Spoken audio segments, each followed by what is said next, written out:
energy bills are rising at a historic rate, and there's no end in sight. Talk to enough people and you'll soon realize nearly everyone's shocked at their recent electricity bills. Some studies reveal energy costs have skyrocketed by as high as 60% in as little as 2 years. That's why tens of thousands are installing this magical little device from SavePowerBills.com to help slash their energy bills. This sophisticated gadget stabilizes electrical currents, reduces dirty electricity, and helps protect your appliances and electronics. Simply plug it into your home's wall outlet to help lower energy consumption and ultimately help reduce your power bills every month. Countless 5-star reviews back up the notion that this device is one of the most efficient ways to save money while beating the greedy power companies. But there's more. If you order now, you'll also receive 65% off, fast shipping within the USA, hassle-free returns, and last but not least, a 60-day satisfaction guarantee. Just go to SavePowerBills.com to take advantage of this limited time deal before they sell out. Once again, that's SavePowerBills.com. When did this happen? I can't remember exactly the year. A year?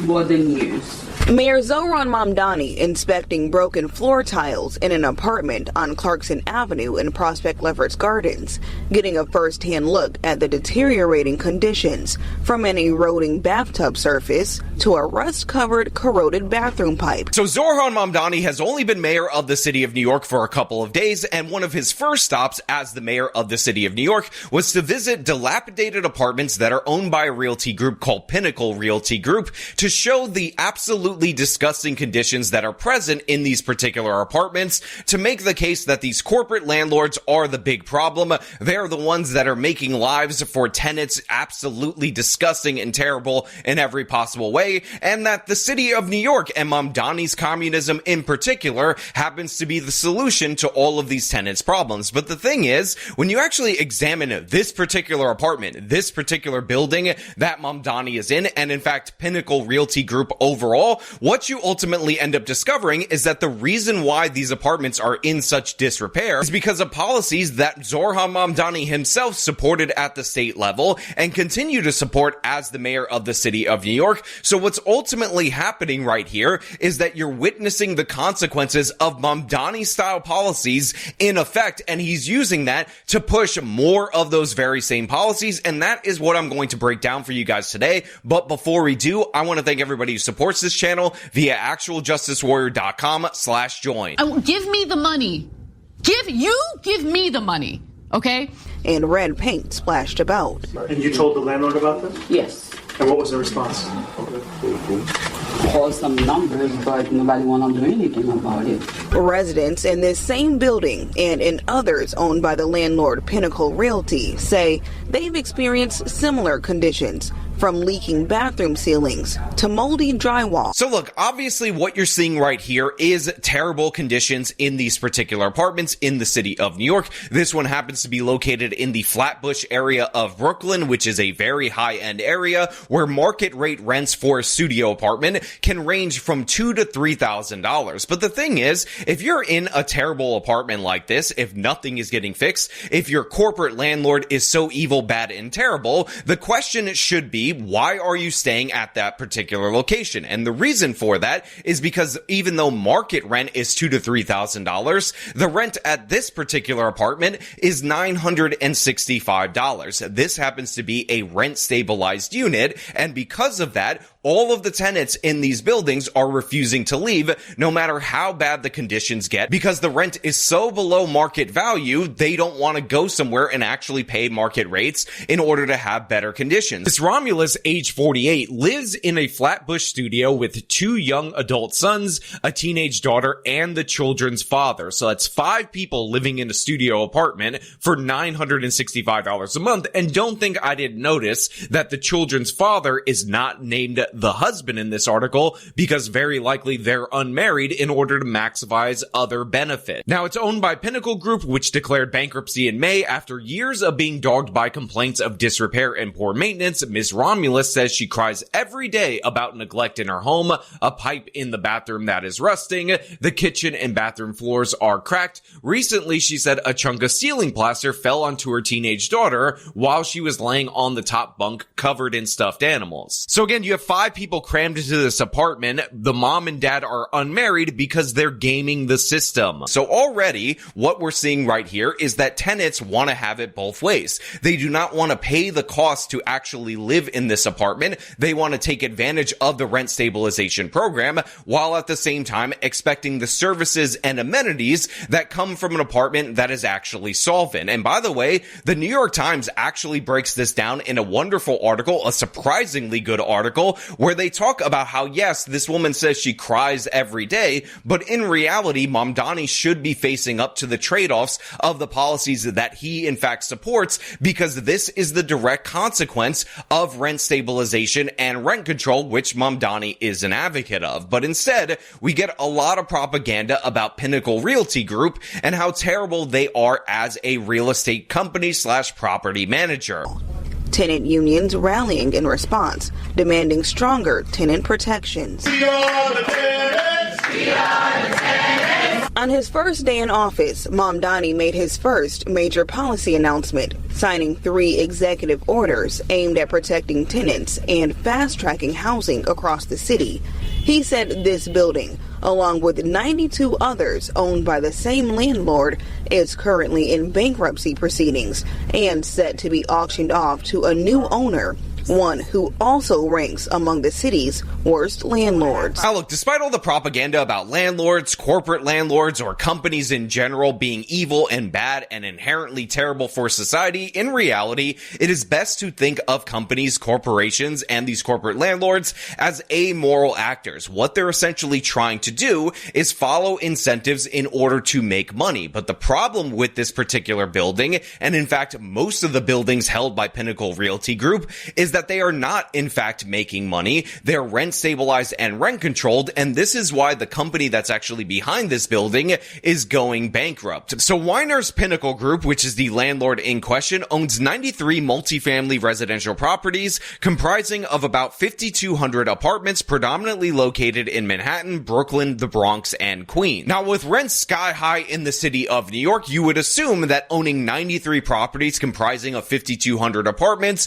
would mean easy money for the landlord, and what we have right here is Mamdani being 100% correct and accurate in that this is just a greedy corporate landlord doing what greedy corporate landlords do, and therefore the city of New York should seize this building and run it as efficiently as they run their other NYCHA properties, which, by the way, on average, have significantly more violations than any of these other landlords in the entire city of New York, are worse run, have worse conditions. But let's set that aside for a moment and examine how this company could be going bankrupt, despite the fact that they own 93 buildings and 5,200 apartments in the city of New York where rents are sky high and should be unbelievably profitable. Well, the thing is, 98% of the units have laws preventing them from raising rents. 96% of tenants are entitled to statutory rent stabilization protection, and an additional 2% are covered by statutory rent control. So what this means is that after maintenance, fees, taxes, all the things that go into owning properties,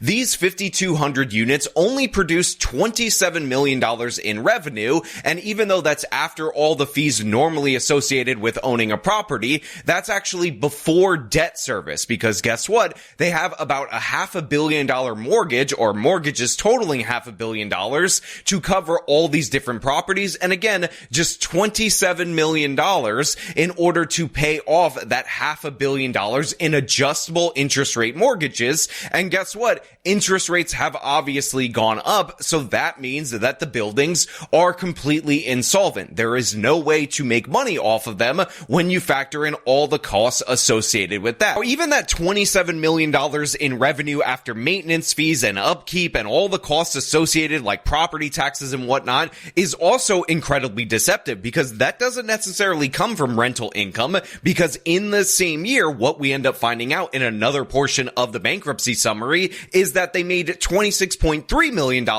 from the sale of converted condos of these properties, which means that rental income after all costs are accounted for 5,200 units, again, 93 buildings that are owned by this Pinnacle Group, apparently just amounts to $700,000 a year. $700,000 a year in rental income to pay off a mortgage of $500 million.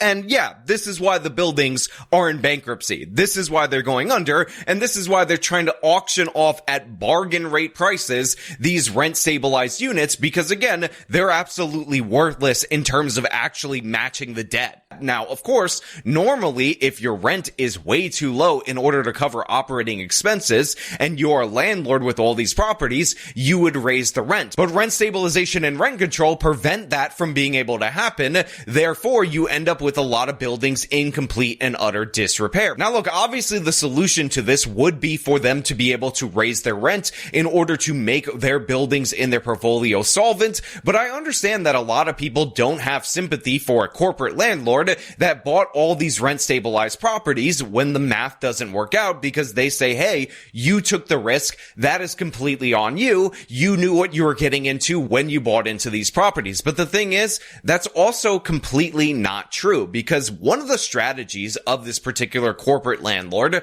was to buy these particular units that are rent stabilized, upgrade them, renovate them, make them significantly nicer, because what you were allowed to do under New York City's rent stabilization law up until 2019 was renovate and repair apartments, modernize them in order to get a new adjustment to a modern rent in that particular neighborhood that you're in. So you'd still be in rent stabilization. You'd still have restrictions on how much you could raise your rent. But since these buildings are incredibly old, obviously they're dated back to like the 70s in terms of the rent stabilization program, and you need a modern adjustment in order to make them viable. So these people would still be getting rent stabilized apartments. However, they would be stabilized at a more modern rate. So still below market value, but obviously it would still be a significant boost in the revenue for the company. Therefore, you would have these 93 billions not going into bankruptcy. But the thing is, in 2019,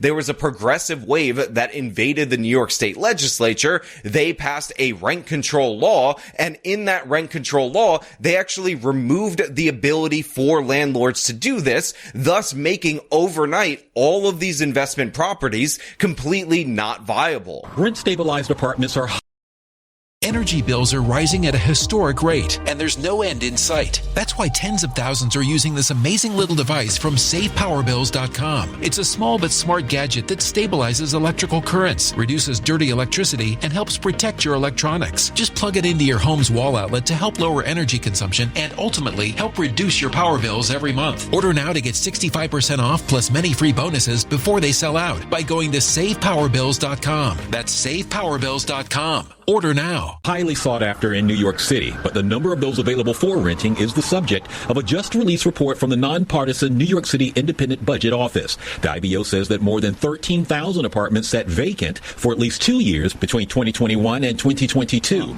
Owners don't want those apartments to sit vacant. It makes no sense. A vacant apartment helps nobody. Frank Ricci, Executive Vice President of the Rent Stabilization Association, says from their perspective, a number of vacancies are the result of changes to the law in 2019 that restrict rent increases for stabilized units, especially if significant repairs are needed to make an apartment habitable. And it could be anywhere from $40,000 to $100,000, depending on the size of the apartment. But under the current law, the owner is only allowed an $89 a month increase. So let's say you have a $700 a month apartment, you have to put in $50,000 to get $89 a month back. Your rate of return is going to be 30 or 40 years. Now, by the way, while I did point out that Mamdani supports this law, and in fact, he fought against reforms to this law when the problems became incredibly obvious immediately after its passage, which, by the way, did not even exempt apartments that were currently going through renovation. So we have crazy situations in the city of New York where apartments that were being renovated ended up being stopped in the middle of the renovation, and then the company that owns that apartment is trying to get foreclosed on so the bank will take the property, but the bank doesn't want it because it's such a losing asset post this particular law. There's a game of hot potato going on in Harlem with this building. The owner of this building can't pay the mortgage. The rents don't cover the cost to operate, so they stopped paying, and the bank started a foreclosure. That's when the owner said, take it, and the bank said, whoa, we don't want it. The building is losing money, and there's no way to fix it. So now they're literally suing each other over who gets stuck with the building. What's even crazier, this is the second bank dealing with this problem. The first one collapsed because it owned this building and many others like it. How many other buildings? Thousands. Make no mistake about it, Governor Andrew Cuomo pledged to the progressives in his government that he would sign whatever they pass, so he blanket signed this stupid-ass law that left us in this particular position. The agreement is a huge blow to New York's real estate industry and considered a victory for tenants. The new legislation would essentially eliminate the deregulation of rent-stabilized apartments, as well as the ability to significantly hike the rent when a tenant moves out. It also lowers the amount a landlord could hike the rent for building improvements.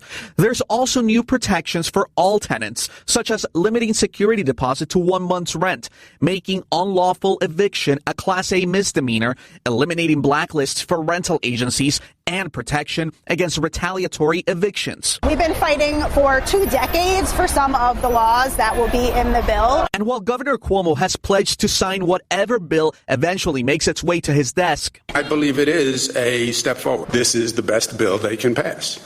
So I will sign it. And again, the results of this policy have been absolutely devastating because what New York needs, like any high rent city needs, is more inventory. However, tens of thousands of units have come off the market due to similar circumstances because this so-called loophole was closed, even though, again, this was a prime incentive for landlords to do upkeep and maintenance and upgrade on these non-economically viable units that was ripped away by progressives like Mamdani. And again, the result of that is that we have 50,000 units that are no longer available on the market due to a policy that supposedly was aimed at preserving rent control and rent stabilized units. All right, this building right here is the 8 of nearly 100,000 vacant apartments that are in New York City. This is 2nd Avenue, which is prime real estate, where the average 4-bedroom goes for $6,000. I'll show you another completely vacant building about 200 feet away. Now, why are all these buildings vacant? These apartments continue to sit vacant because of a law that was passed in 2019 called the Housing and Stability Tenant Protection Act. Very well intentioned, very poorly executed. Big picture, what the law did is when someone moves out of a rent-stabilized apartment, let's say they want to move to Florida or they pass away, they eliminated the landlord's ability to raise the rent at a reasonable level. So now when someone moves out of a building, the landlord's like, it doesn't make economic sense to renovate the apartment, and they take the tax write-off and let that apartment sit vacant. Here's another completely vacant building. Look at that. That building's been vacant for over 5 years, so you can read all about it. So every single day, as these apartments are being moved out of and they are not being renovated, New York City becomes more and more unaffordable. Now, I've shown you this video a number of times when discussing the problems with rent control and rent stabilization in the city of New York, but if you don't remember, the building that this guy is referring to is a building where a tenant refused to leave, and it was so notable it made the New York Post, and the reason why the tenant refused to leave is because his rent was $350 a month. There is no way in hell that you can do all of the maintenance for a building in the city of New York with ever-increasing costs if you could only take in $350 a month, and if you have to do $100K in renovations, and you could only raise the rent by $89 a month. So what happens? The actual result of this policy, meant to preserve rent stabilized and rent control properties, actually does the exact opposite, and these properties get removed from the market because you would lose more money renting it. By the way, another part of the Pinnacle Realty Group strategy was that they were going to try to convert some of these apartments into condos, thus making them more profitable, thus making it so that their properties that are rent stabilized and rent control could actually be subsidized by their money earning properties until they could finish the upgrades in those locations. But guess what? This mechanism was also taken away by progressives just like Mamdani. And by the way, the reforms were fought against by Mamdani specifically at the state assembly. And this ends up leading to results where you have a once burgeoning billionaire that was running this particular realty group that is now having to file for bankruptcy, or at least his company is, due to the fact that these units have been made economically not viable. Going to be called rental ripoff hearings, and they're going to be held across the 5 boroughs in the next 100 days, the first 100 days of Mayor Mamdani's administration, a chance for tenants to voice all their complaints. Now, the mayor made the announcement this morning at a news conference up in the Bronx, and he says it's going to be the way for him to understand what are the issues involving tenants and landlords, and if there's a way to introduce relevant policy to improve the situation. Now, of course, despite the fact that the jury has been in on rent control and rent stabilization for a very long time, and we have countervailing examples like the city of Austin, which has been the fastest growing metro in the United States of America for 20 years straight, seeing their rents peak at like $1,650, which again would be something that most New Yorkers would jump on in a heartbeat, but they allowed more building, and guess what? Their rents ended up falling to pre-pandemic levels. And by the way, they do this in Texas, where they have no rent control at all whatsoever, no rent stabilization, as it is illegal at the statewide level. Mamdani wants to use this as a justification for more rent control, more rent stabilization, and in addition to that, for the city to dispossess property owners of said property in order to have the city, NYCHA, the New York Housing Authority, run these particular properties. And guess what? NYCHA is a worse landlord than the Pinnacle Realty Group. They're worse than any slumlord in the entire city of New York, which is ironic because New York City's rent control and rent stabilization policies created the very slumlords that Mamdani is fighting against, and that is going to lead, hopefully in Mamdani's mind, to him taking over these buildings. But New York City NYCHA buildings are the absolute worst. They have the most bugs, they have the most rats, the most violations, and 680,000 open orders right now of repairs and maintenance that needs to be done that, guess what, is not getting done. And by the way, the cost for NYCHA to bring their 175,000 apartments up to code is $40 billion. $40 billion in repairs. And by the way, each and every year, that rate grows by $1 billion a year because the buildings are decaying. And according to NYCHA, they will reach the appropriate amount of funding to actually complete these repairs in 80 years. 80 years from now, they'll be up to code, and Mamdani and New York City are talking about slumlords. Are you kidding me? Are you kidding me? So even though the problems that were highlighted by Mamdani in that building are in fact the fault of politicians like Mamdani, and by the way, Mamdani in particular for fighting against sensible reforms to that insane and asinine 2019 rent control law that the progressives pushed at the statewide level, he is going to try to use this again as a mechanism to promote those very same policies. And in addition to that, he has people on his staff that want to get rid of private property rights. That is their stated goal. And if you don't believe me, listen to the woman that he recently appointed as his tenant director and what her views are on private property. I think the reality is that for centuries, we've really treated property as an individualized good and not a collective good.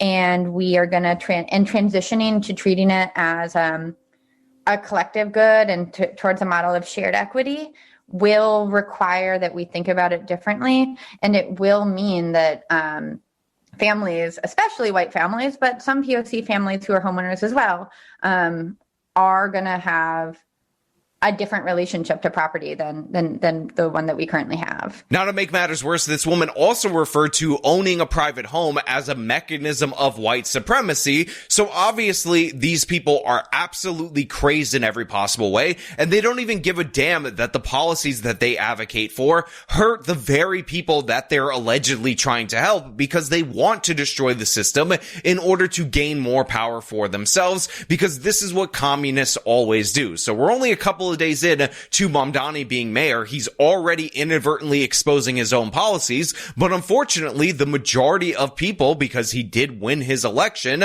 are too stupid to realize that he is in fact the author of their peril. But you know what? Those are just my thoughts. I want to know what you guys think down in the comments below. As per usual, if you like this video, show them by leaving a like, subscribe for more content, follow me on my social medias, support me via support links in the description of this video. This has been me talking about the absolute madness of Mamdani. Till next time.